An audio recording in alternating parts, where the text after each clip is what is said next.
वर्तमान वैष्णव सदाचार जहाँ पाठ कले कहतु तो कौन कौन पाठ कले?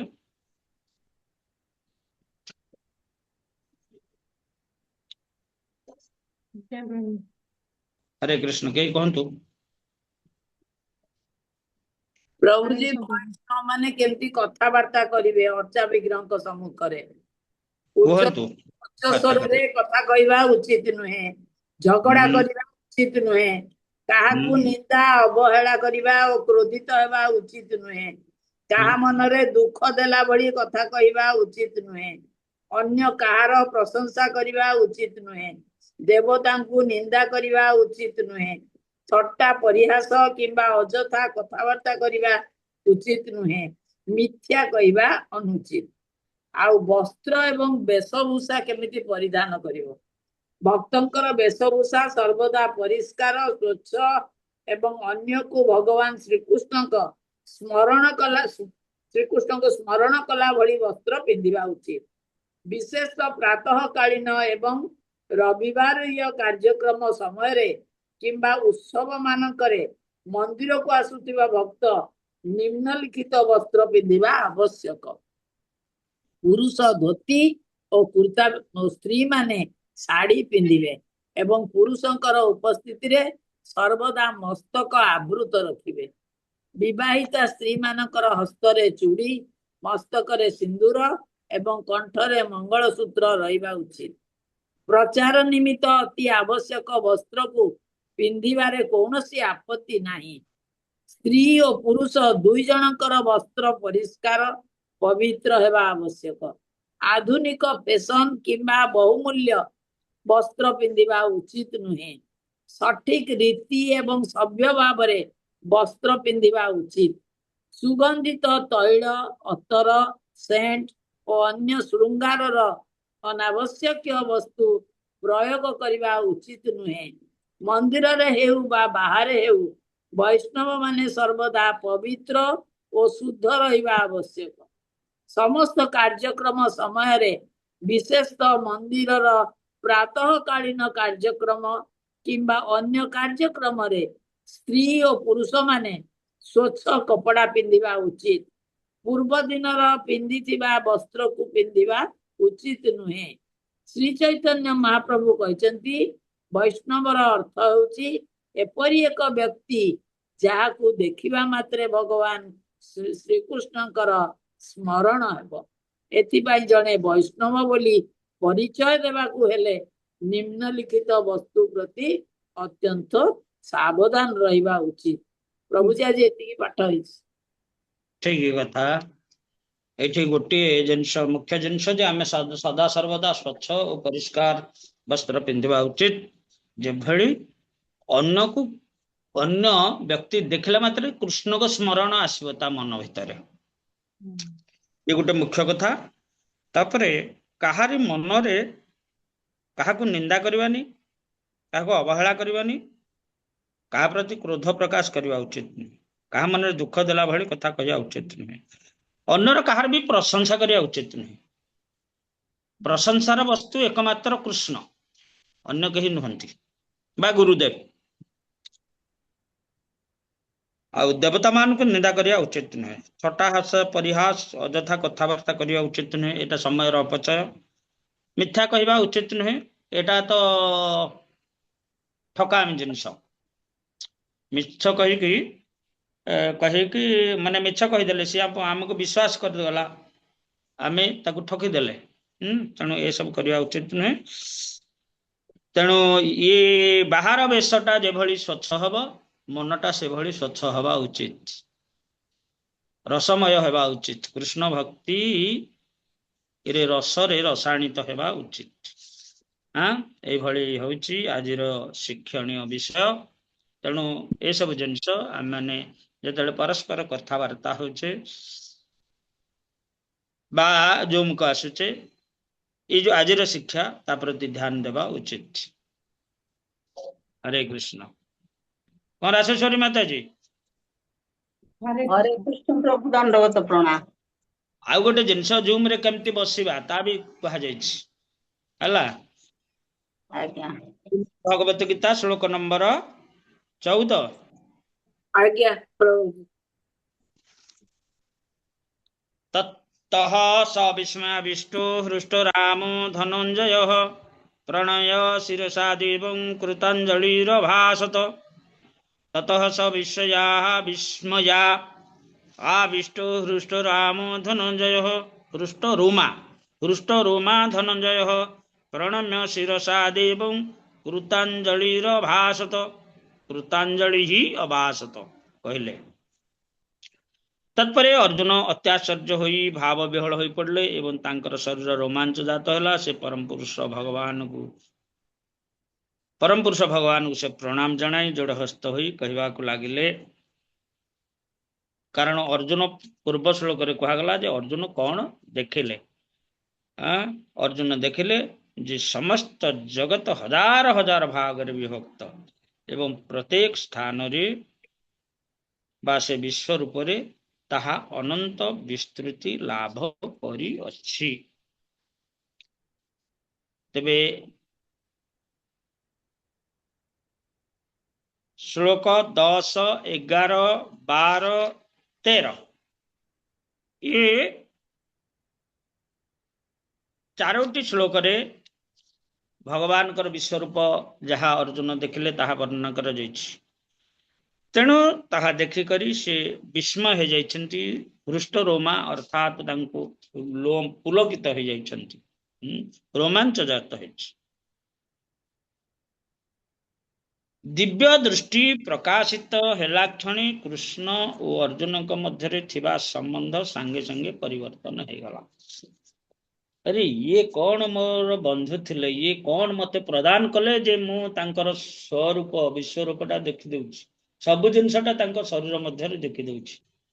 ये जदि साधारण लोक बा मोर बंधु होई थांते ए शक्ति जो कहा गला जे ददामी ते दिव्य चक्षु जो कहिछन्ति भगवान कहले देले मध्य ताहा द्वारा से विश्व रूप को देखि पारले। अर्जुन माने एठी मनोवृत्तिटा संपूर्ण परिवर्तन हो गला।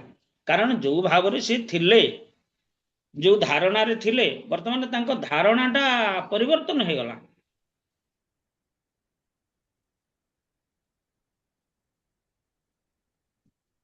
दिव्यम ददामि ते चक्षु पश्यमे जोगं ऐश्वर्यम। ये जोगर ऐश्वर्य मोर ऐश्वर्य तुम्हें दर्शन कर। तेबे आपण गोटे जिनस को बाहर देखुछन्ति, गोटे जिनस को सदा बेले बाहर देखि चलछन्ति। हठात केतेबेले भीतर को प्रवेश करि गले से भीतर कौन होउछि जेतेबेले आपण देखिदेबे आपण को धारणाटा संपूर्ण परिवर्तन हो जिवो। आज काली माने बाहर जो हमर एडवर्टाइज बोर्ड दिया जाउछि, बोर्ड दिया जाउछि विभिन्न प्रकार सेलिब्रिटी को चित्र ए सब देखिकी या द्वारा मन भीतर गोटे भल धारणा निश्चित सृष्टि हम। कारण भल धारणा सृष्टि होगापी सब एडवर्टाइज होउछि, किंतु भितर गला बेलू यदि आपण देखिए ठीक उल्टा कार्यक्रम तेरे आपण मन निश्चित भाव विमर्श हेबे। आपण वर्तमान अर्जुन जो स्थिति रे जो सांसारिक क्रियाकलाप जन्म मृत्यु भितर रहीकि जेमती आमे सब दर्शन करुचे, यथा हम बापा जेजेबापा आ नाती पुत्र पौत्र ये सब नहीं जो संसारटा है राजनैतिक परिस्थिति, आर्थिक परिस्थिति, सामाजिक परिस्थिति ये सब नहीं आमर मनटा पूरा सीमाबद्ध होठू अधिक किसी जानू ना, ताठू अधिक किसी जानू ना। कृष्ण चेतना आसिले कृष्ण विषय किसी जानले, साधु गुरु विषय किसी आस्ते आस्ते जानवा पाउचे। तेबे अर्जुन वर्तमान तंकर जेतेबेले दिव्य चक्षु प्राप्त हो गले तंकर मन नुआ जिनस गोटे देखिले से जे नुआ स्वरूपटा देखिदेले। स्वरूप अर्थात जगतर स्वरूपटा ये रूपटा कौन से देखिदेले। तेणु से वर्तमान मनोवृत्ति अलग प्रकार हो गला, धारणा बदली गला। तेबे प्रपात कौन कहते दिव्य दृष्टि प्रकाशित होला खुणी कृष्ण और अर्जुन के मध्य संबंध सांगे सांगे परिवर्तन हो गला।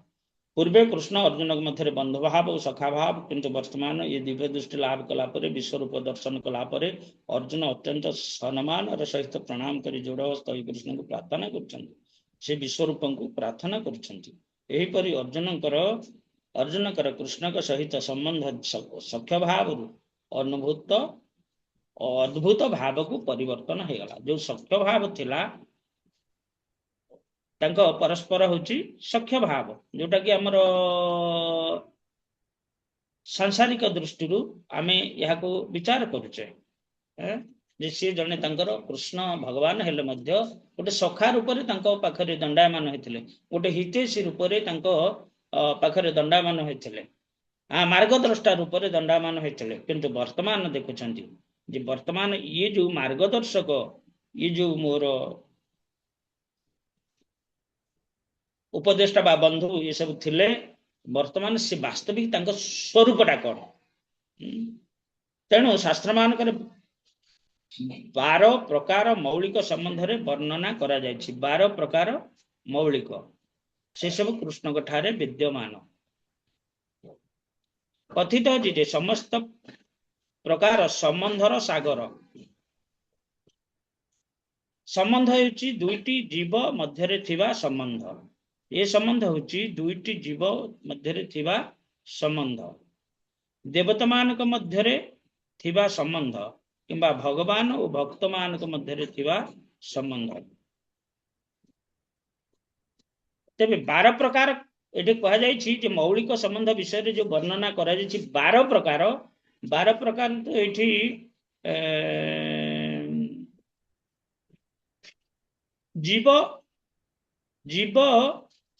ଜୀବ ମଧ୍ୟରେ ଥିବା ସମ୍ବନ୍ଧ, ଦେବତା ସହିତ ଜୀବ ମଧ୍ୟରେ ଥିବା ସମ୍ବନ୍ଧ, ଭଗବାନ ଓ ଜୀବ ମଧ୍ୟରେ ଥିବା ସମ୍ବନ୍ଧ। ଏଟା କେତେଟା? 6ଟା ହେଲା। ଜୀବ ଜୀବ ମଧ୍ୟରେ ଥିବା ସମ୍ପର୍କ, ଦେବତା ଏବଂ ଜୀବ ମଧ୍ୟରେ ଥିବା ସମ୍ପର୍କ, ଭଗବାନ ଏବଂ ଜୀବ ମଧ୍ୟରେ ଥିବା ସମ୍ପର୍କ। ଏ 6ଟା କହିଲେ ତ, ଆଉ 6ଟା କଣ? ତେବେ କୁହାଯାଇଛି ଯେ ଅର୍ଜୁନ ଅଦ୍ଭୁତ ରସରେ ଭାବ ବିହଳିତ ହୋଇ ପଡ଼ିଲେ। ଯଦିଓ ଅର୍ଜୁନ ସ୍ୱଭାବତଃ ଅତି ଶାନ୍ତଶିଷ୍ଟ, ତଥାପି ଅଦ୍ଭୁତ ରସରେ ଭାବ ବିହଳିତ ହୋଇ ପଡ଼ିଲେ। ତାଙ୍କର ରୋମାଞ୍ଚ ଜାତ ହେଲା। ସେ ଯୋଡ଼ହସ୍ତ ହୋଇ ଭଗବାନଙ୍କୁ ପ୍ରଣାମ ଜଣାଇଲେ। ଅବଶ୍ୟ ସେ ଯୋଡ଼ହସ୍ତ ହୋଇ ନଥିଲେ, ସେ ଭଗବାନଙ୍କର ଅଦ୍ଭୁତ ପ୍ରକାଶ ଦେଖି ଭାବ ବିହଳିତ ହୋଇ ପଡ଼ିଲେ। ପ୍ରଥମ କଥା ହେଉଛି ଅଦ୍ଭୁତ ରସ। ପ୍ରଥମ କଥା ହେଉଛି ଅଦ୍ଭୁତ ରସ। ତାଙ୍କର ସ୍ୱାଭାବିକ ଓ ସ୍ନେହପୂର୍ଣ୍ଣ ସଖ୍ୟ ଭାବ ଅଦ୍ଭୁତ ଦର୍ଶନରେ ବିବ୍ରତ ହୋଇ ପଡ଼ିଲା। ଏ ଯୋଉ ସଖ୍ୟ ଭାବ ଅଦ୍ଭୁତ ଦର୍ଶନରେ ବିବ୍ରତ ହୋଇ ପଡ଼ିଲା, ସେଇଥିପାଇଁ ଏ ପ୍ରକାର ପ୍ରତିକ୍ରିୟା ପ୍ରକାଶିତ ହେଲା। ଏ ଯୋଉ ଭାବ ଗୁଡିକ ଦାସ୍ୟ ରସ, ସଖ୍ୟ ରସ, ବାତ୍ସଲ୍ୟ ରସ, ମଧୁର ରସ ଏବଂ ପ୍ରଥମେ ଶାନ୍ତ ରସ, ଏ ଜିନିଷ ଗୁଡାକ କଣ ନା ଏ ଜିନିଷ ଗୁଡାକ ମଧୁରତା ଉପରେ ଆଧାରିତ। କା ଉପରେ ଆଧାରିତ? ମଧୁରତା ଉପରେ, ମଧୁରତା ଉପରେ ଆଧାରିତ, ଐଶ୍ୱର୍ଯ୍ୟ ଉପରେ ନୁହଁ। ଐଶ୍ୱର୍ଯ୍ୟ ଉପରେ ନୁହଁ। ଜଣେ ମାନେ ରାଷ୍ଟ୍ରପତିଙ୍କର ପୁଅ ରାଷ୍ଟ୍ରପତିଙ୍କୁ କଣ ଡାକିବ ଯାଇକି? ମାମା, ବାପା। ପାପା ଡାକିବ ରାଷ୍ଟ୍ରପତିଙ୍କୁ? ନାଇଁ, ମାମା ଡାକିବ ଯେ ସେ ଘରେ ଡାକିବ, ଅଫିସିଆଲି ଡାକିବନି। ପାପା ପାପା ବୋଲି ଡାକିବ? ନାଇଁ ନାଇଁ, ମାମା ତେବେ ଡାକିବ ତାଙ୍କ ପୁଅ। ଯେହେତୁ ରାଷ୍ଟ୍ରପତି ବର୍ତ୍ତମାନ ଜଣେ ଲେଡି ଅଛନ୍ତି, ଜଣେ ମହିଳା, ତେଣୁ ତେବେ ମାମା ଡାକୁ ବା ବାପା ଡାକୁ, ଏ ସମ୍ପର୍କଟା କଣ? ମଧୁର ସମ୍ପର୍କ। ବାପା ମାମା ଯେତେବେଳେ ରାଷ୍ଟ୍ରପତି ତାଙ୍କର ମେସଲ ଉପରେ ବସିଥିବେ, ଗୋଟେ ଇଏ କରିଥିବେ, ଇଏ ଯାଇକି ମାମା ବୋଲି ଡାକିବ କି ଏଠି? ନାଇଁ ନାଇଁ ପ୍ରଭୁଜୀ, ନା ନା। ତେବେ ଏ ସମ୍ପର୍କରେ ଏଇଠି କଣ ହେଲା? ଏ ସମ୍ପର୍କ କାର୍ଯ୍ୟକାରୀ ହେଇପାରିଲାନି, ପରିବର୍ତ୍ତନ ହେଲା। ଏ ସମ୍ପର୍କଟା ଏଠି କାଟ ଖାଇଯିବ। ତେଣୁ ଏଇଠି ଭଗବାନଙ୍କର ଆଉ ଅର୍ଜୁନଙ୍କ ଭିତରେ ଯୋଉ ସଖ୍ୟ ଭାବ, ଯୋଉ ମଧୁରତା ରହିଥିଲା, ବନ୍ଧୁତ୍ୱ ଭାବ ରହିଥିଲା, এটা ପରିବର୍ତ୍ତନ ହେଇଗଲା। ସେ ବିବ୍ରତ ହେଇଗଲେ। ତେଣୁ ବର୍ତ୍ତମାନ 4ଟି ଶ୍ଲୋକରେ ଅର୍ଜୁନ କଣ ଦେଖିଲେ? ଇଏ ଅନେକ ଶ୍ଲୋକରେ ତାଙ୍କୁ ବର୍ତ୍ତମାନ ପ୍ରାର୍ଥନା କରୁଛନ୍ତି। ଅର୍ଜୁନ କଣ ଦେଖିଲେ ସେ ବର୍ତ୍ତମାନ ସେଇ ତାଙ୍କର ଯୋଉ ସ୍ତୁତି କରୁଛନ୍ତି, ଏ ସ୍ତୁତିରେ ଏସବୁ ବର୍ଣ୍ଣନା କରୁଛନ୍ତି। ପ୍ରଭୁଜୀ 12ଟା ରସ କୋଉଟା କାହିଁ ହଉନି ତ? ସିଏ ଆମର 5ଟା ଖଣ୍ଡେ ତିରାଳ ରସ, ଆଉ ଏଇଟା ଇଏ 4ଟା। 6ଟା ହେଲା। ଇଏ ଭୋଗ ଜୀବ ମଧ୍ୟରେ ସମ୍ପର୍କ, 2ଟି ଜୀବ ମଧ୍ୟରେ ସମ୍ପର୍କ କୁହାଯାଇଛି, ଅର୍ଥାତ ଜୀବ ଜୀବ ମଧ୍ୟରେ ସମ୍ପର୍କ। ସମ୍ପର୍କ, ଆଜ୍ଞା ଦେବତା ଓ ଜୀବ ମଧ୍ୟରେ ସମ୍ପର୍କ। ଆଜ୍ଞା ଦେବତା ଅଧିଜୀବ, ଦେବତା ମାନେ ମଧ୍ୟ ଜୀବ। ସାଧାରଣ ଜୀବ ମଧ୍ୟରେ ସମ୍ପର୍କ, ଯେ ଉଚ୍ଚ ସ୍ତରର ଜୀବ ଅଛନ୍ତି ବା ଶିବଜୀ, ବ୍ରହ୍ମାଜୀ କି ଇନ୍ଦ୍ର ବା ଅନ୍ୟାନ୍ୟ ଯୋଉ ଦେବତା ମାନେ, ତାଙ୍କ ସହିତ ସାଧାରଣ ଜୀବର ସମ୍ପର୍କ। ତାପରେ ଭଗବାନଙ୍କ ସହିତ ଜୀବର ସମ୍ପର୍କ। ସିଏ 4, ଇଏ 5, 5 4 9। 5 କେମିତି ହେଲା ମାତାଜୀ? ସେ ଯୋଉ ସାକ୍ଷ୍ୟ ରସ, ଦାସ୍ୟ ରସ, ସେଗୁଡାକ ବି ମିଶିବ ନା ଏଇ ରସରେ? 12ଟା ରସ କହୁଛନ୍ତି ନା? ହଁ, 12ଟା ରସ କହିଛନ୍ତି। 12ଟା ରସରେ ଯେ ସେଠି କେମିତି ଏଇଟା ଆସିଲା, ପ୍ରଯୁଜ୍ୟ ହେଲା? ଆଉ 12ଟା ରସରେ ଆଉ ଇଏ ତ କଣ 12ଟା ହେଇଯାଉଛି? 12ଟା ତ ହଉନି। ଆଉ 6ଟା କଣ ରହିଲା ସେଟା ପରେ ଜାଣିବା, କୋଉଠି ଯଦି ଥିବ ଜାଣିବା, କିନ୍ତୁ ଏଇ 6ଟା ଜାଣନ୍ତୁ। ଜୀବ ଜୀବ ଭକ୍ତି ରସାମୃତ ସିନ୍ଧୁରେ ଅଛି।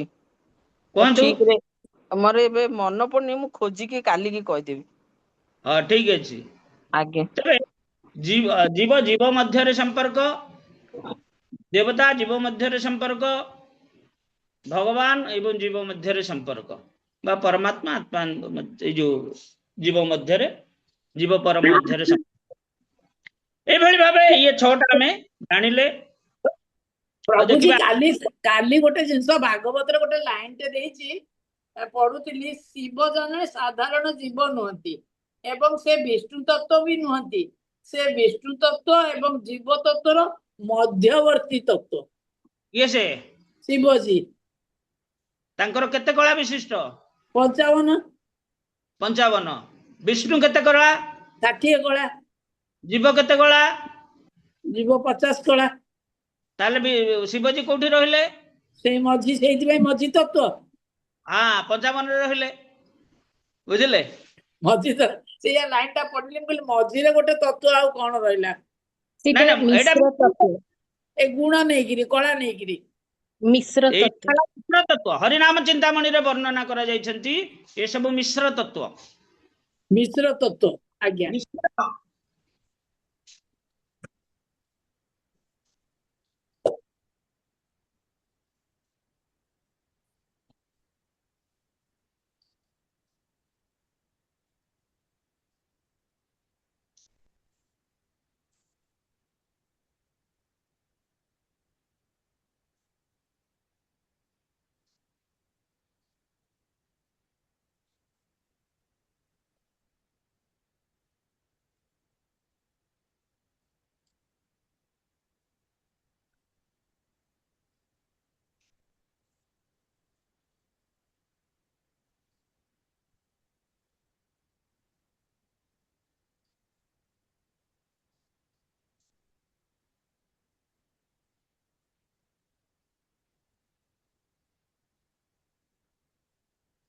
ମିଶ୍ର ମାୟାର ଈଶ୍ୱର ମାଇ ଶୁଦ୍ଧ ସତ୍ୱମୟ, ମିଶ୍ର ତତ୍ତ୍ୱ ବ୍ରହ୍ମା ଶିବ ଆଦି ସବହୟ।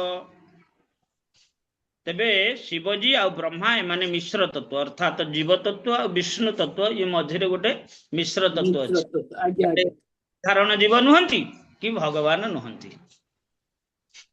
ତାହେଲେ ବ୍ରହ୍ମା ଆଉ ଶିବ 2 ଜଣ, ସେମାନେ ମିଶ୍ର ତତ୍ତ୍ୱ। ମିଶ୍ର ତତ୍ତ୍ୱ। କିନ୍ତୁ ବିଷ୍ଣୁ ବିଷ୍ଣୁ ତତ୍ତ୍ୱରେ ଆସିବେ। ସେ ତ ବିଷ୍ଣୁ ତତ୍ତ୍ୱ, ଆଜ୍ଞା। ହଁ, ବିଷ୍ଣୁ ବିଷ୍ଣୁ ତତ୍ତ୍ୱରେ ଆସିବେ।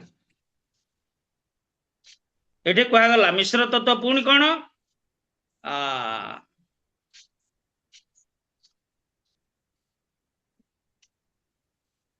ବିଷ୍ଣୁ ତତ୍ତ୍ୱରେ ମାୟାର ବିକାର ଟିକେ ହେଲେ ନାହିଁ। ନାହିଁ ତାହେ ଜଡ଼ ଧର୍ମ ମାୟାର ବିକାର ଯୋଡ଼ାତୀତ ବିଷ୍ଣୁ ତତ୍ଵ ଶୁଦ୍ଧ ସତ୍ଵ ସାର। ତେବେ ବିଷ୍ଣୁ ତତ୍ଵ ଶୁଦ୍ଧ ସତ୍ଵ ରଜତମ ମିଶ୍ର ମିଶ୍ର ସତ୍ଵ ସୁବିଦିତ ଶୁଦ୍ଧ ସତ୍ଵ ରଜସ୍ତମ ଗନ୍ଧ ବିରହିତ। ଶୁଦ୍ଧ ସତ୍ଵରେ ରଜ ତମ ଇତ୍ୟାଦି କିଛି ନାହିଁ, କେବଳ ସତ୍ଵ, ପୁଣି ଶୁଦ୍ଧ ସତ୍ଵ, ସାଧାରଣ ସତ୍ଵ ନୁହନ୍ତି। କିନ୍ତୁ ରଜ ଗୁଣ ଇଏ ମିଶ୍ରିକି ଯୋଉ ତତ୍ଵ ହେଇଗଲା ସେଟା ମିଶ୍ର ତତ୍ଵ। ଏ ମିଶ୍ର ତତ୍ଵରେ ହେଲେ କିଏ ସେ ନା ବ୍ରହ୍ମା ଶିବା ଆଦି ସବ হয় ମାୟାତୀତ ଈଶ୍ୱର ମାଇ ଶୁଦ୍ଧ ସତ୍ଵମୟ। ତେଣୁ ବିଷ୍ଣୁ ହେଲେ ଶୁଦ୍ଧ ସତ୍ଵମୟ, ଆଉ ମିଶ୍ର ତତ୍ଵରେ ବ୍ରହ୍ମା ଆଉ ଶିବ ଆସିଲେ। ବୁଝିପାରିଲେ? ଆଜ୍ଞା ଆଜ୍ଞା ଆଜ୍ଞା ପ୍ରଭୁଜୀ।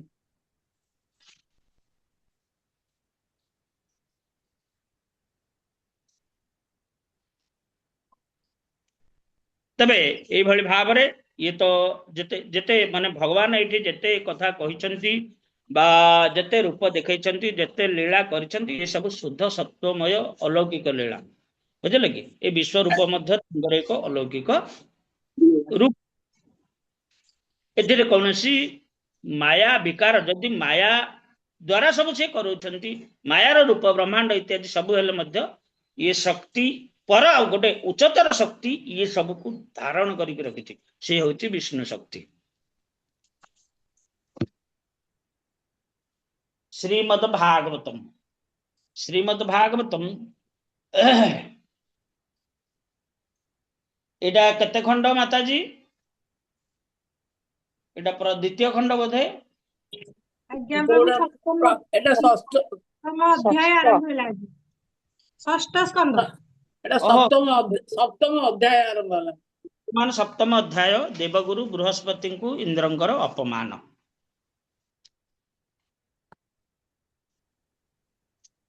ତେବେ ଅପମାନ କାହିଁକି ଦେଲେ ଏ କଥା ଆମେ ଆଲୋଚନା କରିବା।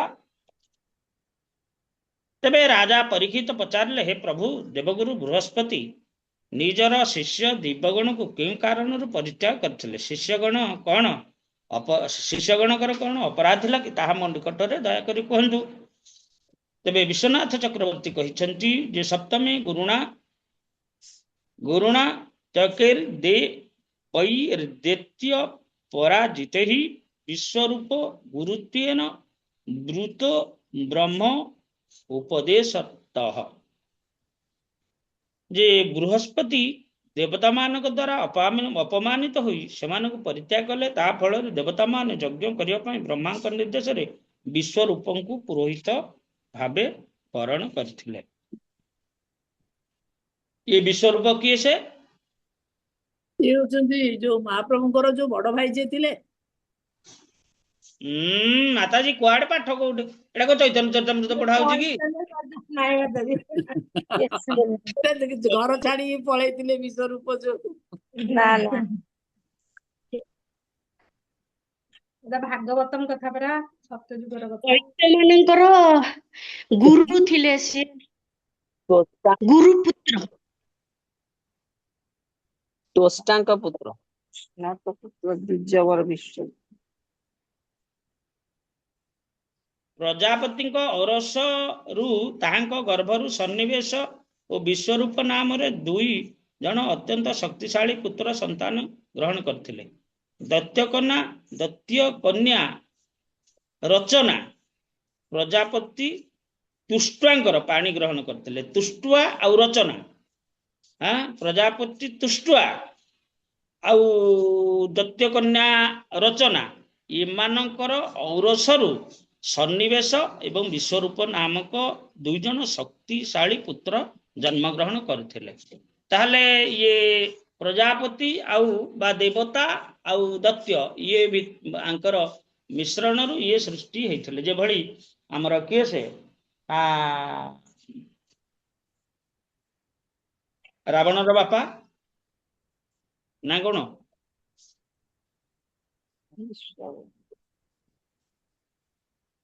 ରାବଣର ବା ବିଶ୍ରବା। ବିଶ୍ରବା ହେଲେ ଋଷି, ତାଙ୍କ ସ୍ତ୍ରୀ କିଏ ସେ?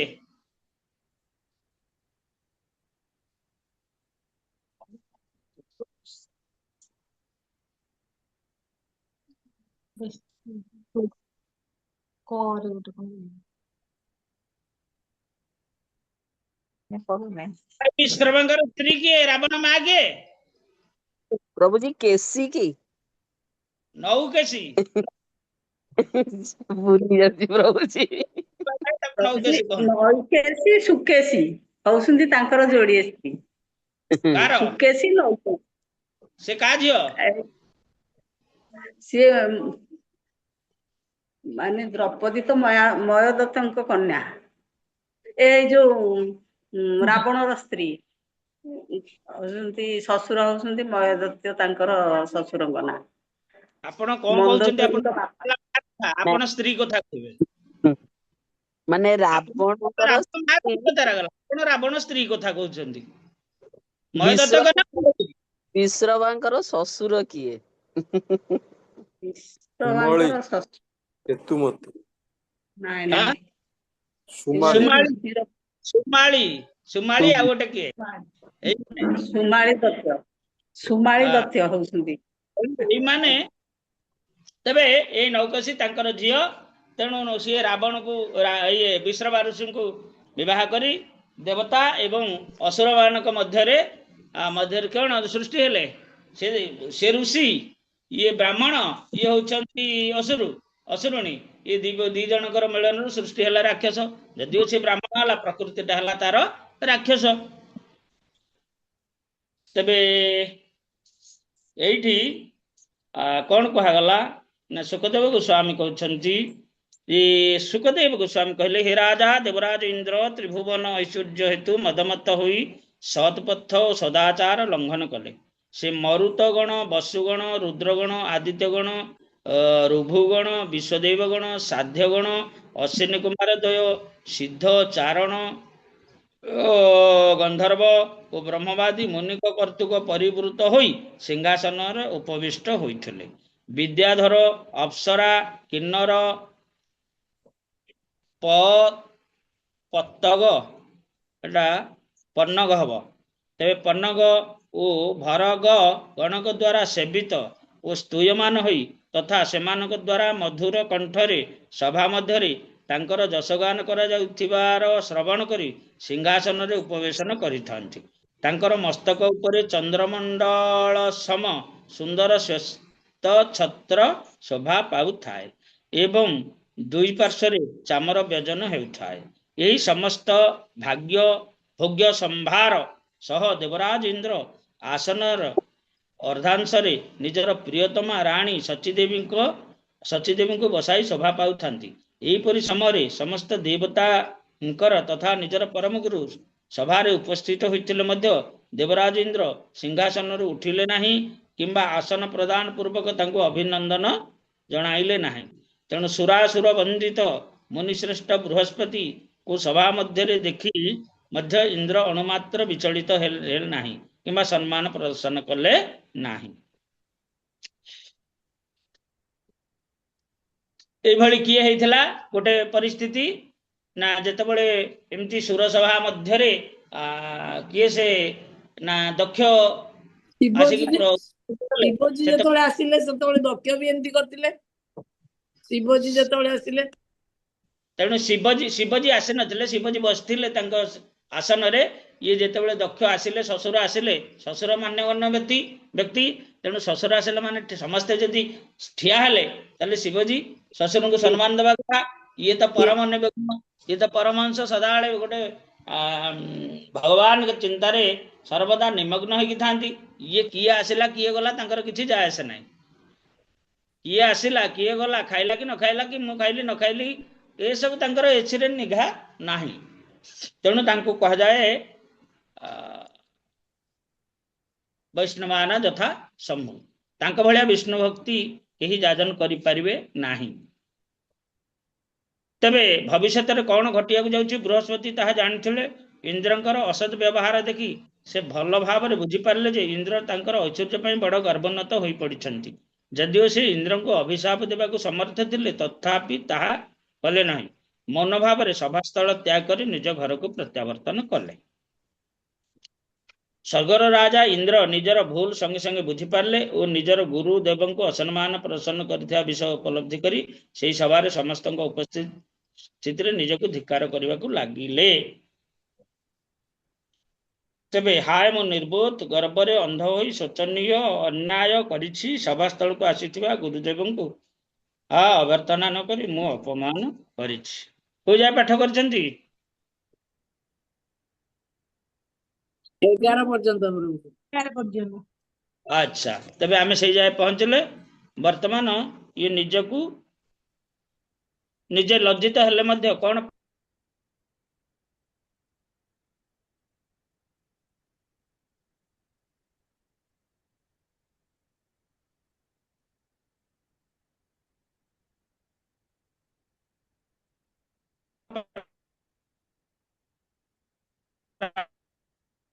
ଶୁଭିଲାନି।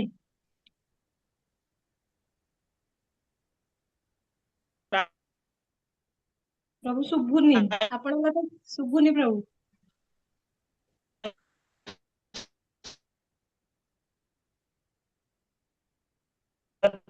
ପାଇଁ କଣ କରିବା ତାର ବ୍ୟବସ୍ଥା? ଶୁଭିଲା? ଆଜ୍ଞା ଆଜ୍ଞା ଶୁଭିଲା ଶୁଭିଲା। ଶୁଭିଲା।